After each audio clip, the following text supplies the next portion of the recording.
Hello guys, what's up? So ngayon, i-share ko lang yung aking natutunan dito sa gamot na to. Sobrang effective po siya, tsaka nakakagaling talaga. So ngayon, ano nga ba tong gamot na to? So ayan, ipapakilala ko po sa inyo si Organic Herbal Cough. Yan.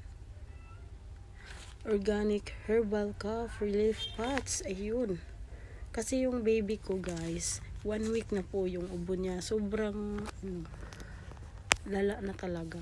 Kahit anong pinapainom ko na, pero hindi pa rin nawawala yung ubo niya. Kaya naisipan ko, nagsisearch ako kung ano ba talaga ang dapat kong gawin o dapat kong itry sa kanya. So ayan, ito nga yung sa loob niya. Yan.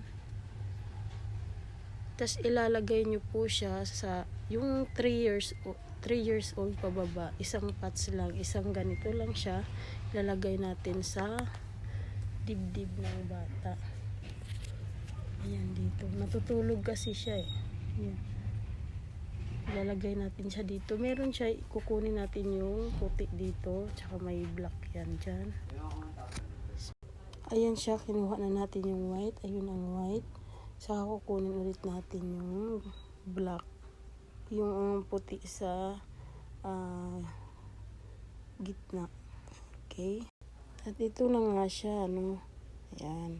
So ang gagawin natin, ilalagay lang natin siya sa cheese ng baby. So ayan na siya, ayan. Sobrang likot ni baby, ayan. Pangalawang lagay ko pa lang ito, pero medyo wala na yung ubo niya, nagagalit na So yun nga, isa din to sa na-discover ko guys, na napaka-effective niya talaga. 2 pots lang ang nagamit ko sa kanya ng ganito, nawala na yung ubo niya. So ngayon, I'm so happy that he's really okay. Ayan guys, so ito na nga talaga ang ilalagay ko sa kanya. Kahit hindi na siya uminom ng gamot, ganito lang, ilalagay lang natin sa cheese.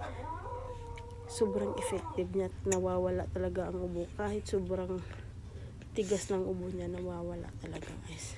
So ayan, sinishare ko lang po yung aking base of my experience. Ayun. So sa mga mamis dyan na sobrang nag-alala sa baby nila,